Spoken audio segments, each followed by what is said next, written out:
चुका है और इतिहास किस आधार पे बना है। 2010 का परफॉर्मेंस अगर एनडीए खेमा दोहरा रहा है तो इसके पीछे क्या वजह है, वो कौन सी स्ट्रैटेजी है, क्या वाकई इस चुनाव में अंडरकरंट था, वो कौन सा मुद्दा था जो सबके बीच छाया रहा, खासकर बिहार के उन वोटर्स के बीच जिन्होंने एनडीए खेमा को इतनी बड़ी जीत और एक लैंडस्लाइड विक्ट्री जिसको हम कह रहे हैं उस तरीके से दी है।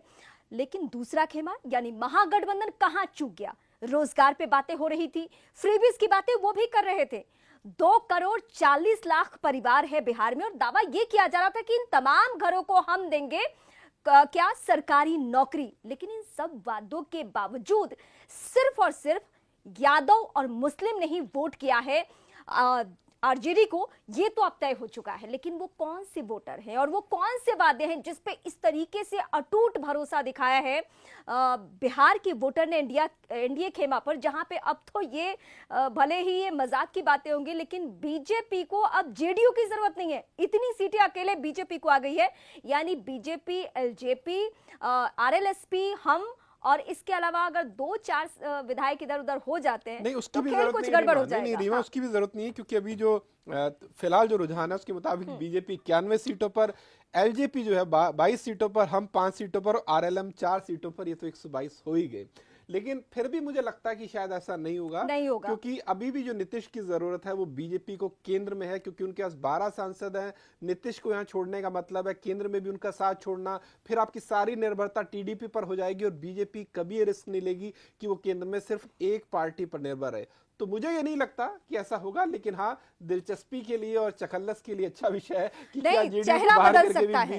इतने में इतना जरूर हो सकता है कि नीतीश के चेहरे पे सहमति ना बने और ये नीतीश के मुंह से ही कहलवा दिया जाए कि हाँ नहीं ये 2020 में हुआ था। 2020 में नीतीश कुमार ने खुद कहा था कि मैं नहीं बनूंगा, लेकिन फिर वो बीजेपी ने वहां उस वक्त उसकी वजह रीमा ये थी, चूंकि नीतीश की शिकायत ये थी उस वक्त कि चिराग के चलते तुमने मुझे डेंट किया है और मेरी इतनी सीटें कम हुई है, इस नाराजगी में वो कह रहे थे। नहीं, सीटों की संख्या भी कम थी, सीटों की संख्या भी कम थी, सीटों की संख्या कम थी, लेकिन बड़ी वजह ये थी। और नीतीश कुमार का एक रिकॉर्ड रहा है जब उनका परफॉर्मेंस बहुत खराब रहा था लोकसभा चुनाव में, तो उन्होंने इस्तीफा देकर जीतन राम मांझी को कुर्सी सौंप दी थी। चलिए, हमारे अभिषेक भी हमारे साथ जुड़े हैं। अभिषेक ने बीच में अच्छा खासा ब्रेक भी लिया। अभिषेक, ये बताइए, सुबह जब 9-10 बजे जुड़े थे और हमें बात कर रहे थे कि क्या इंडिया 130-40 पे पहुंचेगा और अब इंडिया 200 पर पहुंच गया। ऐसा लग रहा है कि अब की बार 200 पार हो गया है। मतलब कितना शॉकिंग ये आपको लग रहा है, जितनी हमने सुबह से या कल से चर्चा की और जितना अब तक चुनावों को देखा है। ये हिंदी की जो कवरेज हम कर रहे हैं कल से, उसके बीच में मैं उठ के हिंदुस्तान टाइम्स के लिए अंग्रेजी के लिए चला गया था कि 2-4 एक्सप्लेनर कर देता हूं। अच्छा। और जो नहीं, हमें लगा डिकोड करने के लिए आप गए हैं कि आखिर इस चुनाव में ऐसा क्या हो गया है। हाँ, तो जितना कुछ हुआ है उसमें भी आपके बगल में बैठे बैठे जब से अंदर आया हूं तो अब अंग्रेजी बाहर रख के हिंदी लेके मैंने 8 लाइनों में कविता लिख दी है, सुना देता हूं। अदत 122 सीटों की थी दरकार, बिहार की जनता ने करवा दिया एनडीए को लगभग 200 पार। चुनाव से पहले थे कई सवाल, एक साथ बिहार की जनता ने दे दिए सबके जवाब। प्रशांत किशोर को कहा अलविदा, नीतीश बाबू और बीजेपी को फिर से नमस्कार। राहुल और तेजस्वी के पास अब वक्त ही वक्त है, करें हार के कारणों पर विचार। बहुत बढ़िया, बहुत बढ़िया। लेकिन ये विचार तो राहुल गांधी मुझे लग रहा है 2014 से ही कर रहे हैं, लेकिन इस विचार का सिर्फ अभी तक आचार बना है, लेकिन वो व्यवहार में नहीं उतरा है। तो ये भी एक छोटी सी तुकबंदी पता नहीं कब उतरेगा व्यवहार में, क्योंकि अब जो इलेक्शंस की गिनती है, राहुल मानेंगे जो विपक्ष हारता आ रहा है वो बढ़ती ही जा रही है। वही नेशनल मुद्दे उठा रहे हैं, लेकिन बिहार एक अलग ही मूड का प्रदेश रहा है और उसके बारे में मैं कल से अपने दर्शकों के सामने दोहरा रही हूँ। वो बड़ी बातें मैं बताऊंगी, लेकिन एनडीए की डबल सेंचुरी, मतलब जहां तक एनडीए के नेताओं ने भी इस चुनाव में नहीं कहा था कि 200 पार कर लेंगे, अपनी सरकार बनाएंगे ये दावा किया जा रहा था। लेकिन मैं पहले भी कह चुकी हूं दर्शकों के सामने, लाइव हिंदुस्तान के दर्शकों के सामने, कि ये तो बीजेपी को भी नहीं मालूम था कि जीत की और सीटों की संख्या इतनी बड़ी होने जा रही है और ये संख्या 200 पार। तो सबसे बड़ी खबर, डबल सेंचुरी, एनडीए खेमा में खुशी की लहर और पार्टी दफ्तरों में पटाखे, और शाम को बीजेपी दफ्तर यानी दिल्ली में बीजेपी दफ्तर पीएम मोदी पहुंच रहे हैं। तो आप समझ सकते हैं कि वो अंदाजे बयां आज पीएम मोदी का क्या होने जा रहा है 200 पार पे। चलिए अब हम नोएडा स्टूडियो चलते हैं, हमारे सहयोगी इमरान वहां से मौजूद हैं। इमरान पहले तो यही बड़ा अभी इमरान शॉकर हमारे है। साथ नहीं जुड़े हैं। अभी बड़ी नहीं जुड़े। खबर मैं दर्शकों को एक बार फिर बता देती हूँ कि आंकड़ा 200 पार हो चुका है, यानी एनडीए खेमा बेहद खुश है। लेकिन अभिषेक, मैं अभी शुरुआती वक्त में ये दर्शकों के सामने कह रही थी कि ये कौन सा अंडर करंट था। मतलब ये तो बीजेपी के नेता हो या पत्रकार हो या सेफोलॉजिस्ट हो, जितने भी दावे कर ले, यहां तक कि प्रशांत किशोर चुनावी रणनीतिकार, अपने बारे में एक कही हुई उनकी बात सच हो गई कि या तो अर्श नहीं तो फर्श, वो तो सच है। लेकिन 50% तो उन्होंने हाँ, जो क्लेम किया था वो हो गया। एक जगह मैं छूट नहीं देने वाली। उन्होंने कहा था कि अगर 25 सीटें जेडीयू की आ जाए तो मैं राजनीति से संन्यास ले लूंगा। ये लिख के उन्होंने सादे कागज पे दिया है। लेकिन इस बीच में अभिषेक, किसी सवाल के साथ आपके साथ डिस्कस करूंगी। इमरान मेरे साथ जुड़ चुके हैं। सीधे मैं नोएडा स्टूडियो का रुख करती हूं। और इमरान, सबसे पहले तो उन तमाम वीवीआईपी सीट्स के बारे में बताइए जिस पे पूरे बिहार नहीं बल्कि देश की निगाह है। जी, एक बार अपना सवाल फिर से दोहराइए रीमा।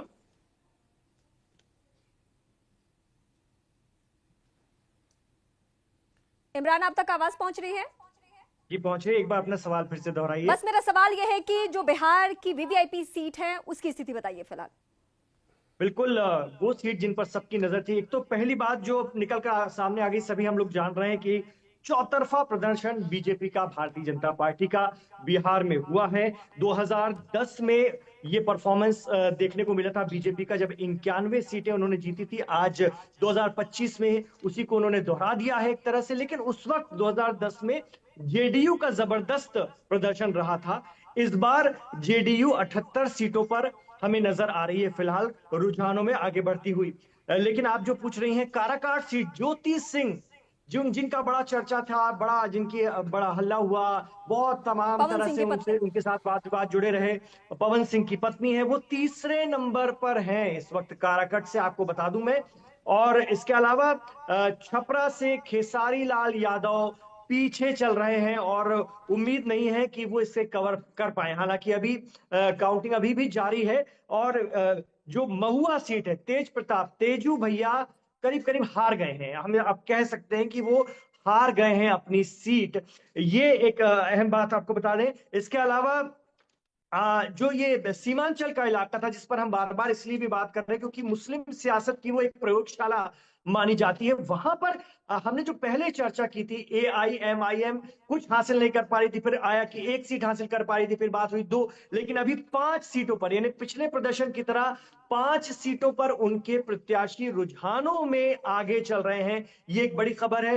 ये जोकीहाट, यहाँ पर जेडीयू से सीधा मुकाबला है, मोहम्मद मुर्शीद आगे हो गए AIMIM के। ठाकुरगंज में भी जेडीयू से मुकाबला है, गुलाम हसनैन आगे हो गए हैं। आरजेडी से मुकाबला है कोचा धामन में, यहाँ पर AIMM के सरवर आलम आगे हो गए हैं। इसी तरह से आमौर में अख्तरुल ईमान, उन्होंने तो गति पकड़ ही ली थी, वो जेडीयू से उनका मुकाबला है।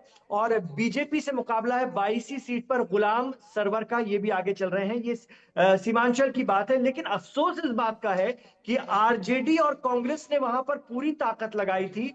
इमरान प्रतापगढ़ी को उतारा, वो तो वहां खूंटा गाड़ कर बैठ गए थे। इकरा हसन को उतारा गया, समाजवादी पार्टी की नेता सांसद। मोहम्मद अफजाल को उतार दिया गया, समाजवादी पार्टी के नेता सांसद। लेकिन कोई फर्क नहीं पड़ा। और मुकाबले में AIMIM के जेडीयू है, आरजेडी नहीं। मतलब आप सोचिए, आरजेडी की इस कदर गत बनी है कि वो मुकाबले में ही नहीं है सीमांचल में। जबकि ऐसा माना जा रहा था कि AIMIM के मुकाबले जो 15 सीटों पर लड़ रही थी, आरजेडी कम से कम मैदान में होगी। ऐसा कुछ नहीं हुआ।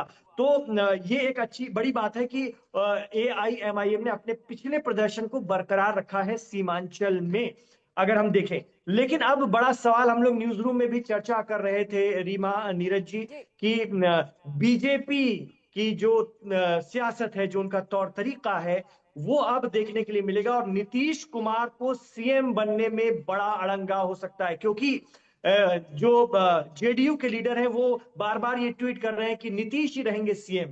तो ये किसे बताया जा रहा है, किसे ये बात कही जा रही है, इस पर अब चर्चा होनी शुरू हो गई है। क्योंकि जिस तरह का जबरदस्त और प्रचंड जीत एनडीए को मिली है, बीजेपी का जबरदस्त प्रदर्शन रहा है, और आरजेडी का जो नुकसान हुआ है, उसको देखते हुए नीतीश कुमार के कहीं और जाने की संभावना नहीं बनती है। ऐसे में बीजेपी पूरी कोशिश करेगी कि सीएम उनका रहे। ये हो सकता है कहीं ना कहीं। नीरज जी, मैं इस सवाल पर आपके साथ आना चाहूंगा। क्या ये मुमकिन है? नीतीश के लिए राह मुश्किल है? नहीं, इसमें देखिए दो बातें हैं। पहले तो जो गणित है, जो अर्थमेटिक है, वो तो ये कहता है कि अगर बीजेपी चाहे तो वो एलजेपी के साथ, आरएलएम के साथ और हम के साथ मिलकर सरकार बना सकती है, क्योंकि वो आंकड़ा 122 पर पहुंचता है। और एक ये तो गणित कहता है, तो हो सकता है। लेकिन जैसे हमने कहा कि राजनीति में जो व्यवहारिकता देखी जाती है, और जो मैंने देखा 10 सालों से एनडीए की सरकार को, नरेंद्र मोदी और अमित शाह इस बात को लेकर अच्छे खासे सतर्क रहते हैं कि केंद्र में जो सरकार है उस पर कोई संकट ना आए। तभी आप देखिए पिछले चुनाव में जैसा हम चर्चा भी कर रहे थे, बीजेपी कहीं ज्यादा बड़ी पार्टी थी और जेडीयू से तकरीबन 20-30 सीटें कम थी, उसके बावजूद बीजेपी ने नीतीश कुमार को सीएम बनाया।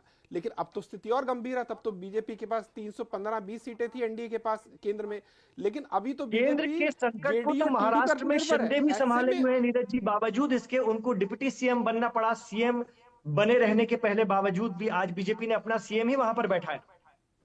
कहां पर? महाराष्ट्र की मैं बात कर। हाँ, महाराष्ट्र में, लेकिन बीजेपी निर्भर नहीं है ना उस तरह से, क्योंकि वहां पर जो उसका एकनाथ शिंदे की पार्टी के साथ जो समझौता है, वहां पर उसका कद इतना बड़ा नहीं है। लेकिन टीडीपी जिसके पास 16 सीटें हैं और जेडीयू जो 12 सीटें हैं, इनके ऊपर बड़ी निर्भरता है बीजेपी की। तो बीजेपी नहीं चाहेगी कि सीएम की कुर्सी के लिए केंद्र की सरकार पर किसी तरह की आंच आए, वो बड़ा मुश्किल हो जाएगा।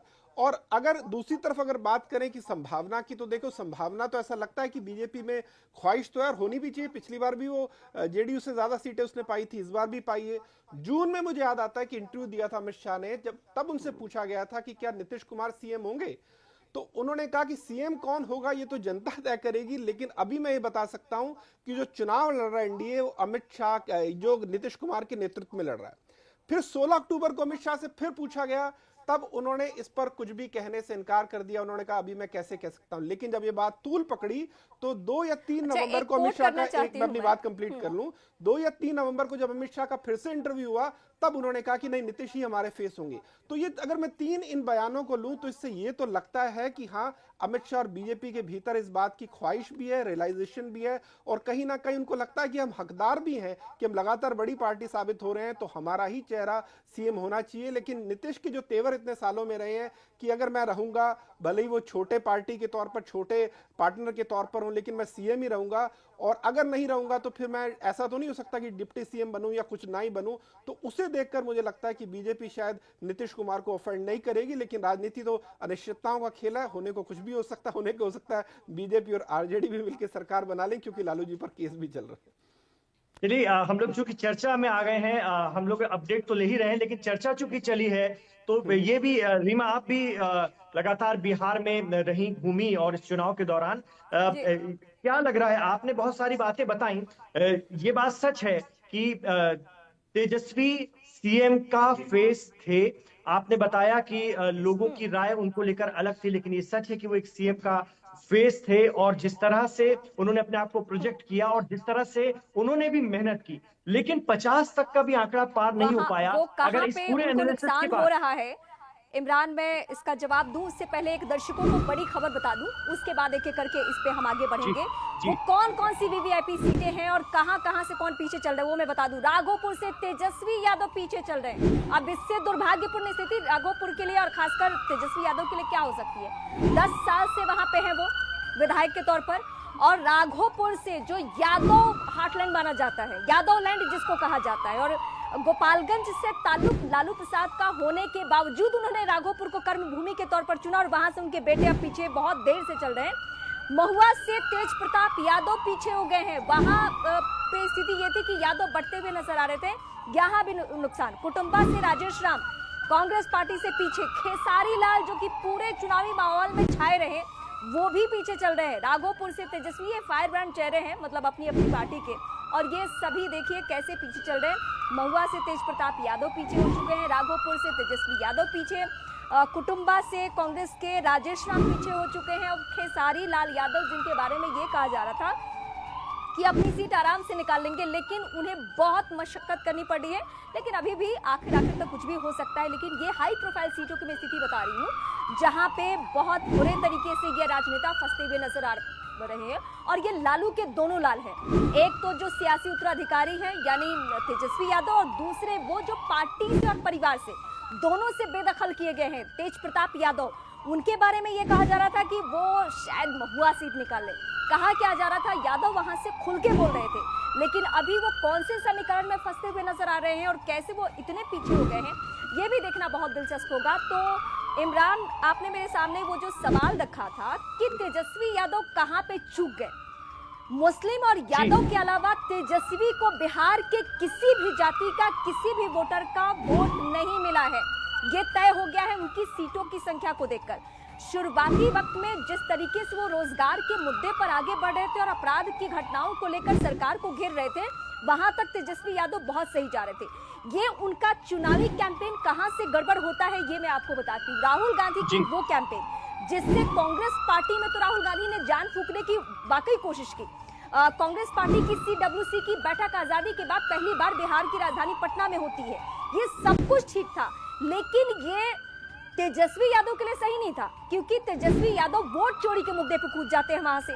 वोट चोरी, SIR कोई मुद्दा ही नहीं था बिहार के लिए। अब ये जो 200 का आंकड़ा एनडीए खेमा ने पूरा किया है, उसके बाद तो आप बिल्कुल कह सकते हैं कि माहौल अंडर करंट था। और 3-4 पहलू जो मैं दर्शकों को सुबह से गिना रही हूं, वो है 10,000 का मुद्दा, वो है पेंशन की राशि 400 से 1100 कर देना, वो है बेरोजगारी भत्ता, वो है इसके अलावा 5 किलो राशन जिसपे कोई नहीं बात कर रहा है। 5 किलो राशन सिर्फ और सिर्फ बिहार के लिए नहीं, बल्कि देश के अलग अलग राज्यों की जो केंद्र सरकार की योजना है कोविड के बाद से, उसका भी बहुत बड़ा इंपैक्ट है। हम दिल्ली में रहने वाले लोग दिल्ली के चश्मे से बिहार या फिर अन्य प्रदेश के चुनाव को देखते हैं, लेकिन ग्राउंड पर कितनी गरीबी है, सांसद कितने भी है लोग पिछड़े हुए हैं, ये सब फ्री बिहार से सांसद है तारिक अनवर, उनको सुन रहा था तो उन्होंने भी ये बात कही। कांग्रेस से सांसद हैं वो, बिहार से ही। वो कह रहे थे कि 10,000 रुपए चुनाव के बीच में बांटना, जहां बिहार में बहुत ज्यादा इस वक्त गरीबी है, इसमें कोई दो राय नहीं है, वहां अगर महिलाओं को 10,000 रुपए मिल जाते हैं तो जाहिर सी बात है कहीं ना कहीं इसका असर इलेक्शन के नतीजों पर पड़ना लाजमी था। ये एक बड़ी वजह रही। वो ये आरोप लगा रहे थे, वो ये बात अपने तरीके से बोल रहे थे। बिल्कुल। और इसमें इमरान जो एक और चीज जो हाईलाइट होती दिख रही है इस बड़ी जीत में, अभी मैं देख रहा था कि जो 29 मंत्री हैं सरकार में एनडीए की, जिसमें 16 मंत्री बीजेपी के हैं और 13 जेडीयू के हैं, ये सभी के सभी अपनी सीटें जीत रहे हैं। दोनों जो डिप्टी सीएम है ये भी जीत रहे हैं। बीजेपी अगर ज्यादा सीटें ला रही है जेडीयू से, तो इसका मतलब है कि सिर्फ अकेले नीतीश कुमार और उनकी सरकार की जीत नहीं है, ये बतौर पार्टी बीजेपी जो केंद्र में काम कर रही है, राज्य में भी जो उसकी भूमिका रही है, ये उस पर भी मोहर है। मुझे लगता है इतने सारे जो मल्टी फैक्टर्स इसमें है, इसलिए जीत इतनी बड़ी हुई है। किसी एक या दो चीजों की जीत नहीं है। मंत्रियों का जीतना इसका मतलब प्रो इनकम्बेंसी है, सरकार के खिलाफ कोई नाराजगी नहीं है। बीजेपी का ज्यादा जीतना इसका मतलब है कि केंद्र में मोदी जो है उनके काम पर भी ठप्पा है। और नीतीश तो 10,000, जैसा कि रीमा ने कहा कि 10,000 जो उन्होंने लोगों को दिए हैं, उसने तो फिर एक अलग जो जाति महिला की बनाई है, और वो महिला की जाति कह सकते हैं कि अपनी निजी जाति से जिसमें वो पैदा हुई है, भली वो यादव है, कुर्मी है, कायस्थ है, कुछ भी ऊपर, उससे ऊपर उठ के जो उसने नीतीश को वोट दिया है, इसीलिए मुझे लग रहा है कि इतनी बड़ी और इतनी प्रचंड जीत जो है वो एनडीए को मिलने वाली है। जाति की बात हो रही तो ये अध्ययन भी चल रहा है, और इस वक्त जो एक इसको लेकर एनालिसिस चल रहा है कि कहीं ना कहीं आरजेडी ने टिकट बंटवारे में भी तेजस्वी ने एक जाति विशेष, खासतौर से हम यादवों की बात करें, वहां पर उनको कुछ ज्यादा सीटें दे दी थी, जिसके चलते भी कहीं ना कहीं जो एक समन्वय बैठना चाहिए था जातिगत, वो भी ठीक से नहीं बैठ पाया। और वो भी एक बड़ी वजह रही है इस नुकसान की। क्या इसको इस चश्मे से हम देख सकते हैं फौरी तौर पर? नहीं, फैक्टर तो देखो इमरान इसमें बहुत सारे हो सकते हैं, क्योंकि जैसे मैंने कहा कि जब जीत होती है इतनी बड़ी, तो उस इतनी बड़ी जीत में एक या दो कारण नहीं होते, कई कारण होते हैं, तभी वो इतनी बड़ी जीत मिलती है। इसको आसान भाषा में समझाऊं कि अगर आप क्लास टॉपर बनते हैं या यूनिवर्सिटी टॉप करते हैं, तो एक या दो सब्जेक्ट में अच्छे नंबर नहीं लाते हैं, आप सभी सब्जेक्ट में लेकर आते हैं। तो जितने मुझे लग रहा है बॉक्सेस टिक कर सकती थी बीजेपी एनडीए, सभी उन्होंने किए हैं। उसी तरह जब आप बहुत बड़ी हार हारते हैं तो उसमें भी मल्टी फैक्टर्स हैं। कांग्रेस एक कमजोर साथी साबित हुई है, तेजस्वी उस तरह से लोगों को कन्विंस नहीं कर पाए हैं, लालू के वक्त में जो जंगल राज था वो एक फैक्टर हुआ है, टिकटों का वितरण ठीक नहीं हुआ, यादव वोटर है उनमें फूट पड़ी है, यहां तक कि जो मुस्लिम वोटर है उसमें भी महिलाओं ने नीतीश को वोट दिया है, ये भी साफ दिखता है। तो यहां पर भी बहुत सारे जो फैक्टर हैं उन्होंने एक साथ खिलाफ काम किया है आरजेडी की, महागठबंधन के।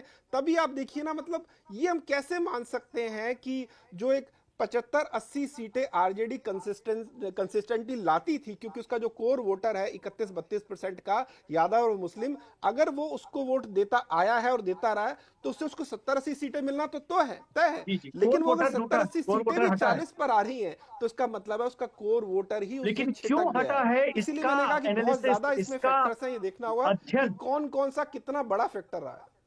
जी, कांग्रेस के साथ भी समन्वय की कुछ कमी बड़ी रही, जो कि हमें बहुत ज्यादा नजर भी आने लगी थी। एक दौर ऐसा आया कि राहुल गांधी एक तरह से सिनेरियो से गायब ही हो गए थे, फिर वो आते और आखिर तक रहे, वो अलग विषय है।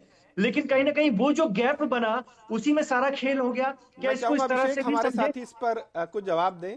अभिषेक, क्या कांग्रेस को लेकर ऑब्जर्वेशन क्या आपकी? इमरान, मैं आपको काफी देर से सुन रहा था, अगर आप थोड़ा सा और इस चीज पर रोशनी डाल सकें कि आपको क्या लगता है कि तेजस्वी यादव जो दावेदार थे, अगर महागठबंधन जीतता तो सीएम की कुर्सी उनकी होनी थी, उनका अपनी सीट पर इतना बुरा हाल क्यों हो रहा है?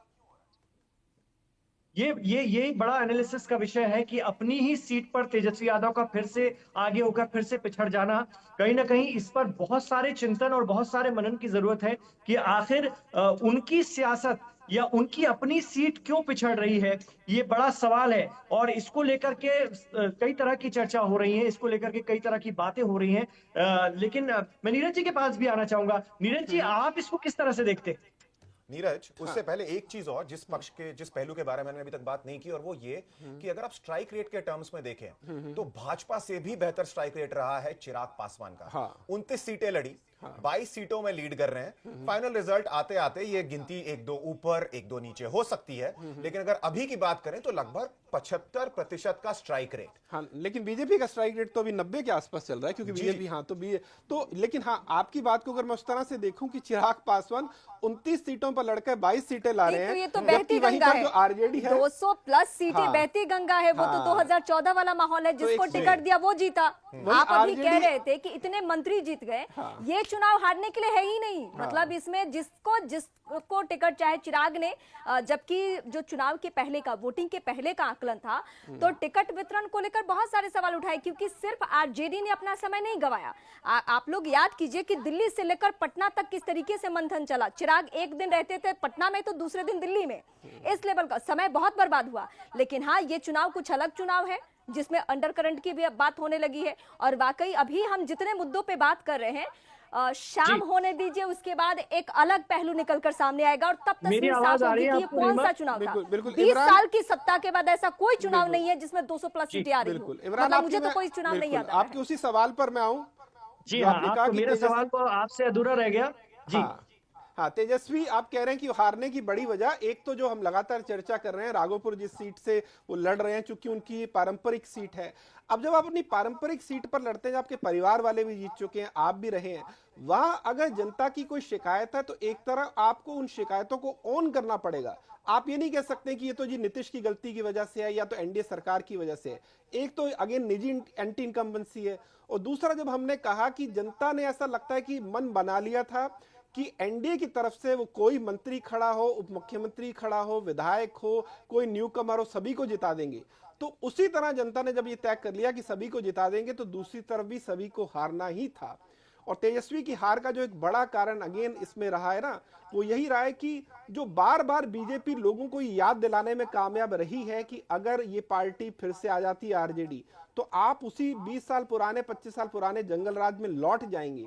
और कहने में मुझे कोई दो राय नहीं कि आज के वक्त में जब सोशल मीडिया का इतना प्रचार हो चुका है, वो किस्से कहानियां लोगों को याद हैं, वो पॉडकास्ट के जरिए आती हैं। हमने भी एक पॉडकास्ट इस विषय पे किया था, और उस दौर का ऐसा भी नहीं कि वो कोई हम 50 साल पुरानी बात कर रहे हैं। जो आज आदमी 30 से 40 साल के बीच में है, 40 से 50 साल के बीच में है, उसने वो दौर देखा है, तो वो कभी नहीं चाहेगा कि बिहार उस दौर में या उस वक्त में दोबारा लौटे। तो मुझे लग रहा है कि ये भी एक फैक्टर बना है। और जैसा हमने पहले भी कहा कि जब बिहार की जनता को दिखता है कि भैया नीतीश मुख्यमंत्री है, तो बीजेपी केंद्र में, उसका साथ नीतीश को मिला हुआ है।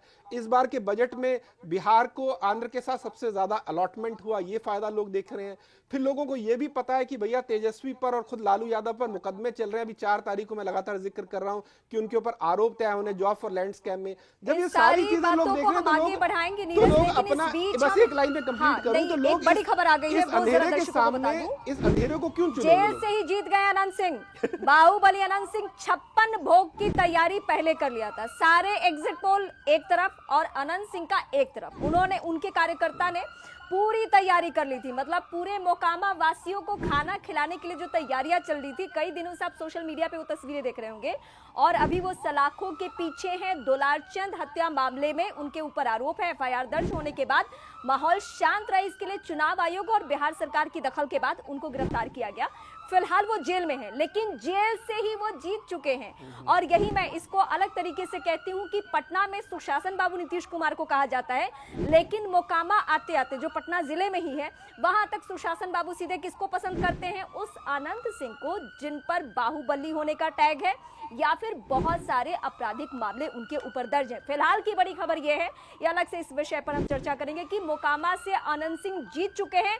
उनके सामने आरजेडी ने सूरज भान, जो कि एक दूसरे बाहुबली हैं और दोनों की जाति भी सेम है, भूमिहार जाति से आते हैं, उनकी पत्नी को यानी सूरज भान की पत्नी को टिकट दिया था। तो आरजेडी ने यहाँ पहले तो कलम बांटा और कलम बांटने के बाद तेजस्वी ने फिर वही पैटर्न अपनाया, यानी भूमिहार जाति के बाहुबली सूरज भान की पत्नी को टिकट दे दिया। पीयूष प्रियदर्शी जनसुराज के कैंडिडेट थे और उन्हीं के चुनावी कैंपेन के दौरान दुलारचंद की हत्या हो गई थी, ऐसा दावा किया जाता है। लेकिन अब ये कोई समीकरण वहां पे काम नहीं किया। जब तक मोकामा में अनंत सिंह है, जीत की गारंटी फिलहाल वो भी उसी तरीके से बने हुए हैं जैसे नीतीश कुमार बने हुए। तो मोकामा की ये अलग राजनीति है और वहां पे बहुत कॉन्फिडेंट थे अनंत सिंह। और अनंत सिंह के तो खूब वायरल चंक्स आपने देखे होंगे, खूब वायरल वीडियोस देखे होंगे, क्योंकि दिल्ली से जाने वाला हर पत्रकार पहले मोकामा जाता था, अनंत सिंह के पास बैठता था और वही जो उनका अंदाजे बयां है उसके सब मुरीद हुआ करते थे। नीरज, आप कुछ कहना चाह रहे थे? तेजस्वी पे बात कर रहे थे। हाँ, तेजस्वी पर खैर हमने अपनी बात कंप्लीट कर ली थी। लेकिन ये जो चुनाव है, मेरा एक पॉइंट मैं मेंशन करना चाहती हूँ, क्योंकि उसको आपने नीरज बहुत बार दोहराया है कि जो 20 साल पहले वाला जो जंगल राज था, तो ये 20 साल पहले वाला अगर जंगल राज बिहार के वोटर्स को याद है तो 2015 में नीतीश और आरजेडी को क्यों जिताया? 2020 में नेक टू नेक फाइट की स्थिति, तकरीबन 12,000 वोटों का ही फासला था दोनों ही खेमे में। तो ये वाला पैटर्न तो इस बार काम नहीं किया है। इसमें अपवाद सिर्फ ये है कि जनता को जब तक ये लगता है कि लालू नीतीश के साथ आएंगे, उन्होंने ये भरोसा होता है कि नीतीश सीएम बनेंगे, तब तक उनको लगता है कि वो नीतीश कंट्रोल कर लेंगे आरजेडी को। लेकिन जनता अभी भी इस चीज के लिए तैयार नहीं है। खासतौर पर वो जनता, जो लगातार कह रहा हूँ, जिनकी उम्र 30 साल से ऊपर है, वो अभी भी इस चीज के लिए तैयार नहीं है। नीतीश के साथ नहीं थे तेजस्वी। 2020 उन्होंने अपने दमखम पे लड़ा चुनाव और वो शानदार परफॉर्मेंस रहा। उनका जो कोर वोट बैंक है वो तो उनको वोट दे ही रहा है। नहीं तो मेरा कहना कुछ और था। अगर ये जंगल राज का मुद्दा है इस चुनाव में भी, तो फिर 2020 में वो मुद्दा क्यों नहीं था? ये मेरा कंसर्न है।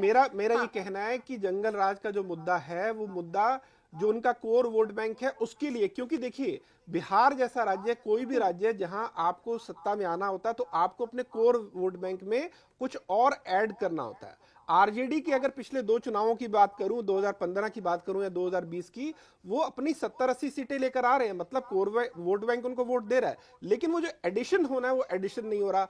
अब इस बार लेकिन ये हुआ कि वो अपने कोर वोट बैंक से भी हाथ धो बैठे। क्यों हाथ धो बैठे, उसके हमने मल्टीपल कारण बताए हैं। कि जो महिलाओं के लिए उन्होंने किया, उसमें हो सकता है जो यादव महिलाएं हैं, जो मुस्लिम महिलाएं, उन्होंने भी नीतीश को वोट दिया, या जो जंगल राज का मामला, उस चक्कर में बाकी लोग भी भरोसा नहीं कर रहे हैं। और जब वैसे हमने कहा कि जब कोई ओवरवेलमिंग जीत होती है तो उसमें इतने सारे कारण होते हैं। जब मजाक में हम कहते हैं कि अगर मोदी लहर चल रही है या योगी लहर चल रही है, तो उस लहर में आप अगर किसी लैंप पोस्ट को भी खड़ा कर देंगे बीजेपी के टिकट पर, तो वो लैंप पोस्ट भी जीत जाएगा। तो ये वैसा ही चुनाव है। ये वही चुनाव। अभिषेक, आपका कमेंट हमें चाहिए। बिल्कुल बिल्कुल, मैं तो बस इंतजार कर रहा हूँ इस चीज का कि एक बार जो भी रिजल्ट आना है वो आ जाए, डिक्लेयर हो जाए, और उसके बाद शाम को जब आंकड़े बाहर आना शुरू होंगे, क्योंकि देखना बहुत दिलचस्प होगा। क्योंकि हम बात कर रहे थे इस बारे में कि महिलाओं ने इस तरफ वोट किया, युवाओं ने इस तरफ वोट किया। ये जो बात नीरज आपने अभी अपनी बात खत्म करते करते कही कि मुस्लिम महिलाओं ने कहां वोट दिया है, यादव महिलाओं ने कहां वोट दिया है, ये देखना भी बहुत दिलचस्प होगा। और जो पहले कहा जा रहा था कि यूथ फैक्टर है, फीमेल्स फैक्टर है, किस हद तक इन लोगों ने ये इंश्योर किया है कि 200 के पार या 200 के आसपास एनडीए पहुंच जाए। और कांग्रेस और आरजेडी के लिए बाइट्स आना शुरू हो गई हैं, हम सुन रहे हैं किस तरह की बातें कही जा रही हैं। अमित मालवीय ने अभी एक तंज कसा है तेजस्वी यादव पर कि वो राघोपुर से ट्रेल कर रहे हैं, जो कि वो ट्रेल कर रहे हैं। इस वक्त देखना होगा कि तेजस्वी यादव खुद की सीट जीत पाते हैं कि नहीं। प्रशांत किशोर थोड़े समझदार निकले, उन्होंने पार्टी तो शुरू की, 238 सीटों पे लोगों को इलेक्शन लड़वाया तो, लेकिन खुद नहीं लड़े, तो कम से कम इस शर्म से तो बच गए। पर जब हमने शुरू किया था कल शाम से, जब हम बात करना शुरू किया था इस बारे में, तो हम एक बात जरूर कर रहे थे कि जनस्वराज पार्टी कुछ अच्छी शुरुआत करती दिखाई दे रही है, 4% तक वोट ले आएगी। वो भी देखना दिलचस्प होगा कि आखिर में कितने वोट लेकर प्रशांत किशोर गए हैं, भले उनको सीटें नहीं मिली। फाइनल तो हम तभी कुछ भी अपने दर्शकों के सामने कहने की स्थिति में होंगे जब सारे समीकरण सारे जोन से हमें मिल जाए। और मुझे अभी भी एक पहलू नहीं समझ में आ रहा है, और वो वाकई चुनाव परिणाम के बाद ही तस्वीर साफ होगी कि ठीक है, मैं मान रही हूं कि जेडीयू के पास नीतीश कुमार है, स्टिल अभी भी नीतीश कुमार है, वो जब तक रहेंगे, वो अगर ज्यादा सीटें जेडीयू को आई होती तो मैं ये कह सकती थी कि बिहार के वोटर्स ने थैंक यू कहा है नीतीश कुमार को कि आपने 20 साल में बिहार की रूपरेखा बदल दी है। ये सच है, इस बात से कोई इनकार नहीं कर सकता है। तो चलिए, जेडीयू के पास ये फैक्टर है, आरजेडी का उनका अपना वोट बैंक है कि हाँ, एमवाई समीकरण हमेशा उनके साथ रहता है। लेकिन बीजेपी बिहार में बिना चेहरे के, किसी वाइब्रेंट चेहरे के, किस फैक्टर के साथ इतनी बड़ी पार्टी बन के उभरी है, ये डिकोड करना बहुत जरूरी है। इसमें मेरा जो अंडरस्टैंडिंग है वो ये है कि देखिए, जो हम लगातार चर्चा कर रहे हैं ना कि बीजेपी नीतीश को लेकर नाम अनाउंस क्यों नहीं कर रही थी, अमित शाह ने कई बार कहा। दरअसल बीजेपी के भीतर इस बात को लेकर जबरदस्त कॉन्फिडेंस है, उसको आश्वासन है कि मोदी का चेहरा ही हर राज्य में पर्याप्त है। और बीजेपी को डर कहीं ना कहीं रहता है कि जो बीजेपी का कोर वोटर है, जो मोदी के अलावा कोई और चेहरा नहीं देखना चाहता, इसलिए बीजेपी बचती है किसी और का नाम लेकर। इसलिए जो आपने कहा कि 90 सीटें बीजेपी को कैसे आ गई बिना चेहरे के, तो हमने मानना चाहिए कि जिस तरह से राजस्थान में, जिस तरह से दिल्ली में बिना कोई सीएम चेहरा अनाउंस किए बीजेपी को कॉन्फिडेंस होता है कि मोदी के नाम पर वोट ले आएंगे, वही कॉन्फिडेंस यहां पर भी बीजेपी को बिहार में था। और इसी कॉन्फिडेंस की वजह से तो बीजेपी नीतीश का नाम नहीं ले रही थी, क्योंकि उसे पता था मोदी जी पर्याप्त है। और जैसा मैंने कहा कि जब बीजेपी का स्ट्राइक रेट विधानसभा चुनाव में जेडीयू से भी अच्छा है, तो मान के चलेंगे कि बीजेपी को जो वोट मिला है वो जेडीयू के परफॉर्मेंस पे तो मिला ही, सरकार के परफॉर्मेंस पे। ट्वीट डिलीट कर दिया है जेडीयू ने, कोर वोट जो है जेडीयू ने एक ट्वीट किया कुछ घंटे पहले, और उसमें लिखा नीतीश थे, नीतीश हैं, नीतीश रहेंगे। लेकिन वो ट्वीट डिलीट हो चुका है। मतलब जो मैं कहना चाह रही हूँ अपने दर्शकों के सामने कि बिहार में चुनाव परिणाम के साथ आप निश्चिंत मत होइएगा, मतलब नीतीश तो रहेंगे, ट्वीट नहीं रहेगा। आप लाइव हिंदुस्तान के साथ बने रहिएगा। वो दिलचस्प खेल बिहार का हम जरूर आपको बताएंगे कि अब बिहार में कौन सा खेला होना बाकी है। अभिषेक, अभी वहां पे खेल बाकी है, मतलब वो यहाँ से अब नई शुरुआत होने जा रही है सीटों के साथ। हाँ शायद, लेकिन ये मानना थोड़ा मुश्किल है कि बीजेपी इतनी जल्दी नीतीश कुमार को नहीं, दरकिनार करेगी। और उसका कारण स्वाभाविक है कि 240 सीटें हैं एनडीए के पास केंद्र में, या बीजेपी के पास केंद्र में। वो कुछ भी ऐसा नहीं करना चाहेंगे, कहीं भी ऐसा नहीं करना चाहेंगे जिससे ये जो अंग्रेजी में जिसे बोलते हैं एप्पल कार्ट, इसको कुछ भी हिले, कुछ भी इसमें से गिरे। वो 240 है, 272 का वो आंकड़ा पार ही रहना चाहिए। लेकिन अपने कैडर को एक मैसेज देने के लिए, क्योंकि बिहार बीजेपी के जो कार्यकर्ता हैं, नहीं, बिहार बीजेपी के जो कार्यकर्ता हैं हर चुनाव परिणाम के बाद ज्यादा नाराज होते हैं। वो अंदर खाने ये इस बात की चर्चा भी करते हैं कि हमारा सीएम होना चाहिए। तो इसके लिए थोड़ा वो 2-3 दिन का वक्त लेंगे। जाती तौर पे तो मुझे लगता है कि बीजेपी ऐसा कुछ नहीं करने वाली है। नीतीश कुमार थे, हैं, रहेंगे। ट्वीट रहा नहीं रहा वो पता नहीं। मैं कुछ और कह रही थी कि वो अपने कैडर को दिखाने के लिए कोशिश करेंगे कि हाँ हम कोई चेहरा लेके आ रहे हैं, लेकिन आखिर में नीतीश कुमार नहीं। उसमें मुझे इसलिए लगता है कि बीजेपी के सामने इसलिए बेचैनी नहीं है क्योंकि आप देखिए राजस्थान का उदाहरण आपके सामने है, वहां भी दावेदार थे कई। दिल्ली का उदाहरण सामने है। बीजेपी क्योंकि एक उस तरह से कार्डर बेस्ड अभी भी पार्टी है जहां पर आला कमान, उस बात को कंप्लीट कर लूं कि अगर मोदी और अमित शाह ये चाहते हैं कि नहीं नीतीश होंगे, तो बीजेपी का कार्यकर्ता वहां पर कोई बेचैन होने वाला नहीं है। इतने साल हमने देखा कि सुशील कुमार मोदी भी डिप्टी सीएम रहे, तो उन्होंने कभी सार्वजनिक तौर पर नहीं कहा, उन्होंने खुद को हमेशा डिप्टी माना। तो ये अनुशासन तो बीजेपी में जो है नेता फॉलो करते हैं। इसलिए मुझे नहीं लगता, जैसे अभिषेक ने भी कहा, मैंने भी कहा कि बीजेपी के लिए अभी जो प्रायोरिटी है, अगर सुशील मोदी का आखिर के कुछ साल याद होंगे तो आपको ध्यान होगा कि सुशील मोदी को ही जिम्मेदार माना गया। कार्यकर्ताओं ने या दिल्ली की टॉप लीडरशिप ने इस बात को माना कि सुशील मोदी ने ही बिहार में बीजेपी को कमजोर किया है, और इसके लिए सुशील मोदी को इसका खामियाजा उठाना पड़ा। उन्हें पार्टी ने उस तरीके से तरजीह दी भी नहीं। लेकिन इस बीच मैं दर्शकों के सामने एक सवाल रख दूं, उसके बाद हम अपनी बात को आगे बढ़ाएंगे। आप दर्शकों को यानी लाइव हिंदुस्तान के जो दर्शक इस वक्त हमारे साथ जुड़े हुए हैं वो कमेंट सेक्शन में जाकर ये जरूर बताएं कि कौन अगला बिहार का सीएम होगा, या बीजेपी क्या कोई सियासी प्रयोग करने जा रही है, या नीतीश कुमार ही सीएम होंगे। आपके जहन में अगर कोई सवाल है तो जरूर हमें बताएं, कमेंट जरूर करें। आप कुछ कह रहे थे। बिल्कुल, मैं इसी पे यही कह रहा था कि देखिए कौन सी पार्टी सरकार बनाने वाली है, सीएम कौन सी पार्टी तय करने वाली है, आप वोट जरूर करें। हाँ, ये मैंने कहा कि देखिए जब भी हम राजनीति में कोई भी प्रिडिक्शन करते हैं या अंदेशा लगाते हैं या उम्मीद जाहिर करते हैं, तो हर अंदेशा, उम्मीद या प्रिडिक्शन एक पैटर्न पे होता है। बीजेपी की राजनीति का जो 11 साल की केंद्र की राजनीति का पैटर्न है, ये है कि उनको सबसे पहले केंद्र की सरकार की सुरक्षा चाहिए। मोदी जी को हर कीमत पर उस केंद्र की सरकार की सुरक्षा चाहिए। तभी नीतीश दो बार रूठ कर गए थे, उसके बावजूद बीजेपी ने उनको मनाया। बीजेपी को जब पहले अपने कार्यकाल में उनकी जरूरत नहीं थी, तब भी उनको अपने साथ रखा जब वो जब आरजेडी से अलग होकर आए। तो ये साफ दिखता है बीजेपी की समझ में कि केंद्र की सरकार पर कोई आंच नहीं आनी चाहिए, किसी राज्य में मुख्यमंत्री हो सकता है ना बनाए। और दूसरी बात यहाँ रीमा बहुत अच्छे से समझने वाली जो मैं ऐड कर दूं, बीजेपी को खुद अच्छे से बहाना है कि अगर नीतीश कुमार मुख्यमंत्री बनते हैं, जैसी उनकी उम्र है 75-76 के हो गए हैं, तो ये संभवतः उनका आखिरी कार्यकाल होगा।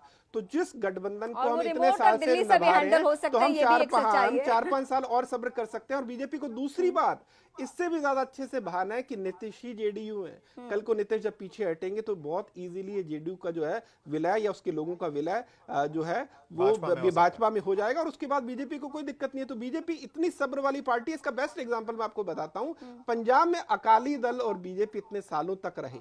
बीजेपी जब केंद्र में बहुत मजबूत थी, पूरे देश में मजबूत थी, अकाली बहुत कमजोर थी, बीजेपी ने तब भी अकाली का साथ नहीं छोड़ा था। तो इसीलिए मैंने कहा कि इसी तरह आप देख लीजिए जम्मू कश्मीर में जब पीडीपी के साथ थी बीजेपी ने, तब भी पीडीपी का साथ नहीं छोड़ा। तो बीजेपी की पार्टी के तौर पर है उसका जो चरित्र, मायावती ने उनको दो बार धोखा दिया, फिर भी उन्होंने मायावती को नहीं छोड़ा। तो मैं इसलिए कह रहा हूं कि आप किसी भी पार्टी का एक पैटर्न देखिए। तमाम बातों के बावजूद इस बात को हमेशा याद रखती हूँ कि ये बिहार है, ये कुछ और करता है, ये किसी और चीज के लिए जाना जाता है। लेकिन बिहार डिक्टेट तो केंद्र में जो मोदी और अमित शाह उससे हो रहा है। लेकिन अगर आपको लग रहा है कि माइनस नीतीश बीजेपी इतनी आसानी से छा जाने वाली है बिहार में, तो ये फिर 5 साल बाद ही हम बात कर पाएंगे, या बीच में कोई खेल होता है तो हम बात कर पाएंगे। मैं बस इसको ऐसे समझता हूं, बीजेपी को लगता है क्योंकि अन्य प्रदेशों की तुलना में बिहार बहुत अलग है। मतलब आप कैप्टन अमरिंदर या पंजाब से बिहार की कोई बात है। जब बीजेपी को ये पता है यार जो चीज आसानी से ठंडी करके खाई जा सकती है, जब 4 साल बाद हमें हमारा सीएम बना ही लेना है और उसके बाद हमें ही बिहार पे राज करना है, तो फिर अभी की हड़बड़ी में इस सरकार पे हम संकट क्यों लेकर आए? मुझे नहीं लगता बीजेपी कहीं से भी ऐसी कोई बेवकूफी करेगी। फिर भी 0.1% राजनीति की अनिश्चितता के हवाले कर देता हूं। जेडीयू की भी है 81 सीटें, अभी फिलहाल का जो रुझान है उसके मुताबिक 81 सीटें। तो मतलब इनके पास भी विकल्प है, अगर जोड़ गांठ करना चाहे नीतीश कुमार तो विकल्प उनके पास भी है। मैं उसमें बता देता हूं, अभी जो जेडीयू की सीटें हैं, अगर उसमें वो आरजेडी की सीटें ऐड भी कर ले, कांग्रेस की सीटें भी ऐड कर ले, तो भी जो आंकड़ा वो 121 पे पहुंचता है। वो 121 पे पहुंचता है इसलिए क्योंकि बीजेपी, एलजेपी, हम और आरएलएम के साथ पे 122 बहुत बड़ी खबर आ रही है, और वो इतनी बड़ी खबर है कि आप सुनकर हैरान हो जाएंगे। राघोपुर से 10,000 वोटों से तेजस्वी यादव पीछे चल रहे हैं। क्या बिहार का नंदीग्राम बनने जा रहा है राघोपुर? मतलब ममता बनर्जी की तरह ये भी सीट अपनी हारेंगे। बहुत दिलचस्प बिहार का चुनाव हो चुका है। तेजस्वी के पास ये तो तर्क होगा कि सीटें उनकी कम आ गई या कांग्रेस पार्टी की वजह से वो हार गए, लेकिन खुद की सीट हारना, अगर वो अभी तक पीछे चल रहे हैं, और 10,000 बिहार जैसे प्रदेश में बहुत बड़ा मार्जिन है। क्योंकि अगर मैं 2020 फिर आपको याद दिलाऊं तो जीत हार का फासला कई सीटों पर 1,500, 2,000 इतना ही रहा है। तो इस एंगल से राघोपुर को लेकर अब कुछ भी हो सकता है।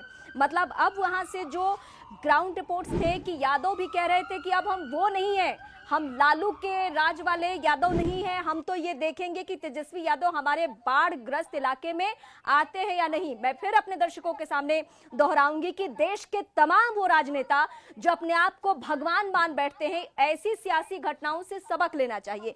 मात्र राजधानी पटना से 35 से 40 मिनट की दूरी पर राघोपुर है, लेकिन तेजस्वी यादव को वहां जाने में बहुत वक्त लग जाता है, और इस बात की ही नाराजगी वहां के लोगों में है। अगर वो सीट ये लूज करते हैं तो सतीश राय जो बीजेपी के चेहरा हैं और वो ग्राउंड पर हमेशा बने रहते हैं, उन्होंने 2010 में राबड़ी देवी को हराया जो बिहार की पूर्व सीएम है, तेजस्वी यादव की मां है और लालू यादव की धर्मपत्नी, और सियासी बागडोर एक वक्त में उन्होंने आरजेडी की उन्हीं के हाथों में सौंपी थी। तो 2010 में इसी राघोपुर ने लालू परिवार को सबक सिखा दिया है। और क्या राघोपुर ने फिर से वही मन बना लिया है? क्योंकि 10,000 अगर आंकड़े से पीछे होना अपने आप में बहुत कुछ बयां कर रहा है। 10,000 वोटों से पीछे होना कोई मामूली बात नहीं है बिहार जैसे प्रदेश के लिए।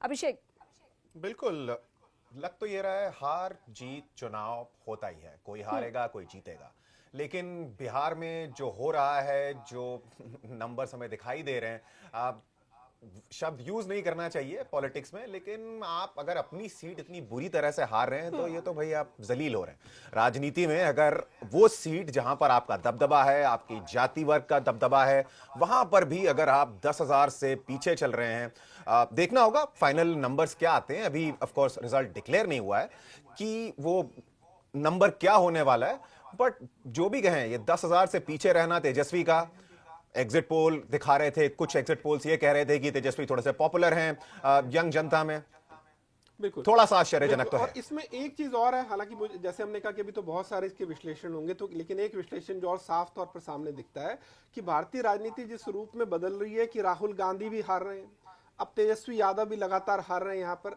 इसका मतलब है कि जनता इस बात के दबाव में नहीं आ रही कि आपके पिताजी, आपके परिवार भी सत्ता में रहे और उन्होंने बड़ा नाम कमाया। जनता किसी भी आदमी से पूछ रही है कि तुम बताओ तुम्हारा योगदान क्या है, तुम्हारी क्रेडिबिलिटी क्या है, तुमने क्या काम किया है। और अगर तुमने काम नहीं किया तो मैं इस बात के दबाव में नहीं आने वाला हूं कि आपके पिताजी 20 साल मुख्यमंत्री रहे, आपके पिताजी प्रधानमंत्री रहे। और मुझे लग रहा है कि ये बहुत बड़ा भारत की राजनीति में बदलाव है। हालांकि फिर मैं कह रहा हूं जल्दबाजी होगा परिवारवाद को इस तरह से खारिज करना, लेकिन ये साफ दिखता है परिवारवाद की कम से कम यहाँ पर वीवीआईपी सीट, उसकी स्थिति में बता दूं, अलीनगर मैथिली ठाकुर 5,000 वोटों से आगे चल रही है। लेकिन सबसे दिलचस्प पहलू 7,000 वोटों से आगे चल रही है मैथिली ठाकुर। लेकिन सबसे दिलचस्प पहलू यह है कि अन्य प्रदेशों के जब वोटों की काउंटिंग होती है तो वहां पे हम 50,000, 60,000, 1 लाख सुनते हैं। लेकिन बिहार में अगर किसी सीट पर किसी जीत हार का फासला भी हम देख रहे हैं तो 1,000 में ही रह रहा है। मतलब 7,000 से मैथिली ठाकुर आगे है। यहां भी कुछ भी अभी कहा नहीं जा सकता, लेकिन जो एनडीए के सीटों का आंकड़ा है, जो संख्या है, उस मुताबिक तो हम कह सकते हैं कि मैथिली ठाकुर हो या कोई भी XYZ हो, इस चुनाव में तो बहती गंगा में सब हाथ धो रहे और कोई भी जीत सकता है। तो मैथिली ठाकुर को लेकर भी जो बहुत नाराजगी शुरुआती वक्त में दिख रही थी, वो सब कुछ मैनेज हो गया है, सब कुछ कंट्रोल हो गया है। इसके लिए भी थोड़ा अभी इंतजार करना होगा। लेकिन ये वीवीआईपी सीटों की स्थिति फिलहाल हम आपको बता रहे हैं और फिर हम लौटेंगे तेजस्वी यादव पे। इस चुनाव में हालांकि तेजस्वी यादव के पास नीतीश कुमार की तुलना में या बीजेपी के अन्य नेताओं की तुलना में बहुत वक्त है, बहुत यंग है वो। लेकिन यहां से 5 साल और मेहनत करना, क्योंकि पिछले अगर मैं 2020 को याद करूं तो उस समय वो मजबूत स्थिति में थे, विपक्ष में ही सही लेकिन ताकतवर स्थिति में थे, इतनी कम सीटों के साथ। और अगर वो राघोपुर हार जाते हैं तब तो फिर कुछ कहना ही नहीं है। फिर वहां से तो मतलब तेजस्वी के लिए भी बहुत मुश्किल और बहुत सारे सवालों का सामना करना पड़ेगा। अभिषेक, बिल्कुल, ये चुनाव, मेरा मानना है कि लोकतंत्र में एक मजबूत विपक्ष जो है वो जरूरी होता है, लेकिन बिहार की जनता ने जो संदेश दिया है मतों के द्वारा, वो तो ये है कि पूरा का पूरा सरकार का ही है, विपक्ष तो अब क्या ही रह गया। अगर तेजस्वी यादव जो विपक्ष के नेता होने वाले थे, क्योंकि कांग्रेस की स्थिति इलेक्शन शुरू होने से पहले भी कुछ खास मजबूत नहीं थी, तो विपक्ष के नेता तो तेजस्वी यादव ही रहने वाले थे। लेकिन अब जो विपक्ष का नेता अगर वो अपनी सीट हार रहा है, तो जो बिहार में अगले 5 साल होने वाला है, पता नहीं उसका डायरेक्शन क्या होगा, दिशा क्या होगी। बिना विपक्ष वाला बिहार। बिल्कुल। और एक और जो महत्वपूर्ण बात है, इसका हमने पहले भी जिक्र किया, दोबारा उसे हाईलाइट करना जरूरी है कि अगर राजनीति पार्टियों को ये संदेश जाता है कि भैया देखिए नीतीश कुमार ने 10,000 रुपए ट्रांसफर किए, इससे पहले हरियाणा में ऐसा हुआ, महाराष्ट्र में हुआ, ये तो बड़ा अच्छा विनिंग फॉर्मूला है, तो ये मुझे लग रहा है भारतीय राजनीति में एक प्रथा बन जाएगी कि किसी भी राज्य में चुनाव होगा, उसके महज 2-3 महीने पहले जो मौजूदा सरकार है वो महिलाओं के नाम पर या किसी भी नाम पर 2,000 रुपए 3,000 रुपए दे देगी। इससे आप भले ही सहायता मान लीजिए, स्वावलंबन मान लीजिए, लेकिन ये तो है ही कि आप पैसे दे रहे हैं, उसके बदले में वोट मिलने की अपेक्षा कर रहे हैं।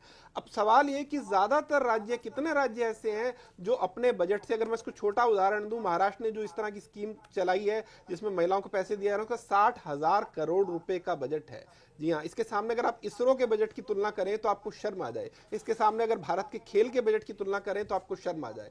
तो जो देश इतना विकासशील देश है, जहां पर अभी विज्ञान की जरूरत है, बेसिक इंफ्रास्ट्रक्चर की जरूरत है, अगर वो देश फ्रीबीज के नाम पर, या मैं से कुछ भी कहूं, इसको बुरा मानने की जरूरत नहीं है, लोगों को सिर्फ कैश ट्रांसफर कर रहा है, तो उससे वो स्वावलंबी तो कम से कम नहीं हो रहे हैं। और अगर बाकी पार्टियों ने भी, बाकी सरकारों ने भी अपने राज्यों में इस तरह की प्रथा फॉलो करनी शुरू कर दी, तो ये अर्थव्यवस्था को कहां लेकर जाएगा, ये तो मुझे लग रहा है जानकार ज्यादा बेहतर बताएंगे। लेकिन सिलसिला शुरू हो चुका है नीरज, ये तो दिल्ली में ही पानी बिजली से जो सिलसिला शुरू हुआ था, उसका हश्र भी तो देखो ना। मध्य प्रदेश, छत्तीसगढ़, झारखंड, महाराष्ट्र, ये सब राज्यों में वो है कि राशि कम थी और उधर वहां कैश सीधे ट्रांसफर कर दिया चुनाव से पहले। उसका हश्र भी तो हुआ। फिर हिमाचल में खबरें आई कि सरकारी कर्मचारियों को सैलरी नहीं मिल रही है। पंजाब आज तरह के किस तरह के दबाव में सबके सामने आई। तो ऐसा थोड़ा साउथ के भी एक राजनेता ने हाथ खड़े कर दिए थे कि पैसे नहीं है मेरे पास, कर्नाटक में मैं ट्रांसफर नहीं कर पाऊंगा, बीच में ड्राइवरों को देने के लिए पैसा नहीं था, अगर मैं गलत नहीं हूं तो। कर्नाटक में भी इस तरह की खबरें आई थी।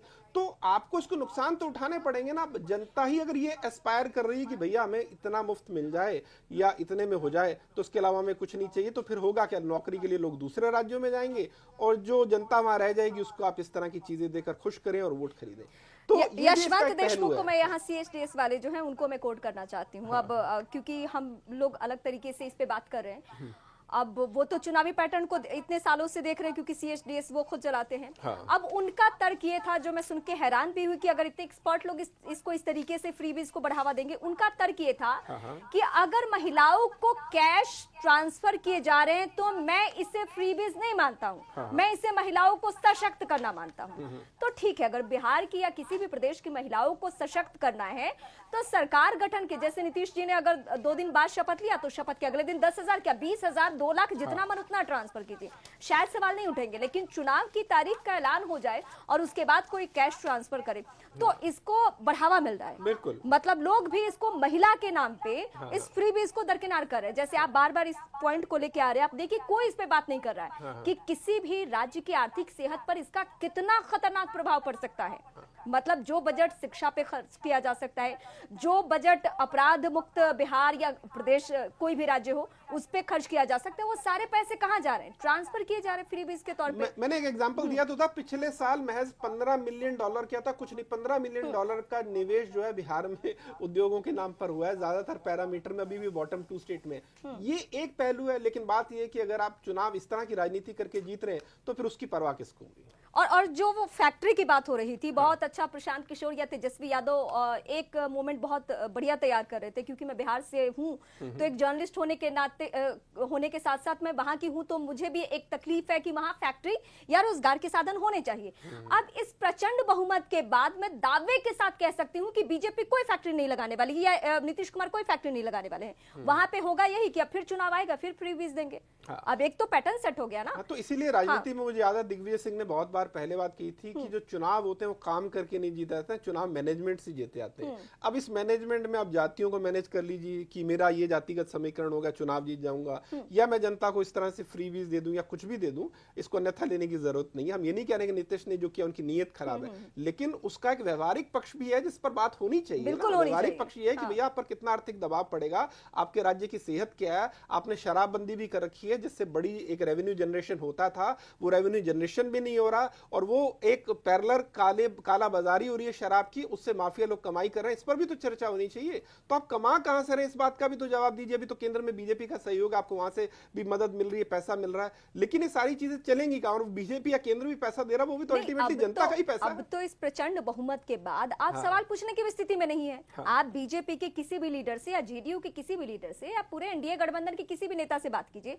आज वो आपके किसी सवाल का जवाब नहीं देने वाले, क्योंकि उनके पास है कि हम चुनाव जीत चुके हैं और जो जीता वो बाजीगर, तो बाजीगर जवाब नहीं देगा। चलिए, जो जीता जो बाजीगर। तो फिर हम जीत की बात करते हैं। अभिषेक, एक मुद्दा हम यहाँ पर और लेकर आना चाहेंगे अगेन, कि ये जो बैक टू बैक सेटअप जो हैं, सेटबैक्स जो हैं, जो विपक्ष को मिल रहे हैं, दिल्ली हो, महाराष्ट्र हो, विधानसभा चुनाव में एक के बाद एक, ये विपक्षी राजनीति जो लगातार कमजोर हो रही है, ये भी तो लोकतंत्र के लिए अच्छी बात नहीं है ना, किसी भी डेमोक्रेसी के लिए। क्योंकि अगर किसी भी पार्टी को लगता है या धड़े को लगता है कि उसको तो कहीं से कोई चुनौती मिल नहीं रही है, और गलती विपक्ष की भी है कि भैया आपको अभी तक फिगर आउट ही नहीं कर पाए कि हमें वोट चोरी को मुद्दा बनाना है नहीं बनाना, हमें ईवीएम खराब हो जाती है इसे मुद्दा नहीं बनाना, और जनता इमोशनली किस मामले से कनेक्ट कर रही है। अगर आपको इस बात की भी समझ नहीं है तो ये बीजेपी तो ये समझ पैदा नहीं करेगी उनमें। ये बात